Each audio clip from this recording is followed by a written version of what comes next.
Сәлем достар, менің каналыма қош келдіңіздер.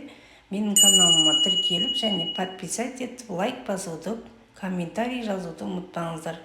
Бүгінгі жасайтын салатым өте дәмді салаттардың бірі. Ал бисмилля деп бастайық. Ең алдымен картошкамыздың қабығын аршып, оның сыртын жуып аламыз да осылай жіңішкелетіп пышақпен кесіп аламыз. Жіңішкелетіп кесіп алған картошкамызды суымызға әбден 2-3 мәрте жуамыз. Өйткені картошкамыздың крахмалы кету керек. Осылай 2-3 мәрте жуып аламыз. Жуып аламыз да майлыққа төсеп суы сырғығанша күтеміз. Сосын кепкен соң майымызды қыздырып, әбден қызарғанша қуырып аламыз. Осылай қызарғанша күтеміз. Сосын осылай картофельный пай шығады. Осылай қуырып аламыз. Одан кейін қиярымызды алып, ұзынша етіп турап, ортасынан 4 бұрыштен тураймыз. Осылай турап аламыз қиярымызды. Достар, менің каналыма тіркеліп, лайк басып, комментарий жазуды ұмытпаңыздар. Және де видеоның соңына дейін қарауды да ұмытпаңыздар. Және де піскен жұмыртқамызды осылай 4 бұрыштеп турап аламыз оны да.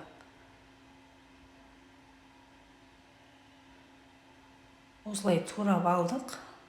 Енді піскен тауық етімізді, тауығымыздың сан етін осылай 4 бұрыштеп осылай турап аламыз.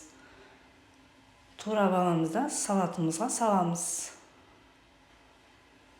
Өте дәмді салаттардың бірі болады. Сіздер де жасап көріңіздер. Өте оңай салаттардың бірі. Осылай тауық етін турап аламыз. Енді помидорымыздың сулы жерін алып тастап, етті жерін ғана осылай турап қосамыз.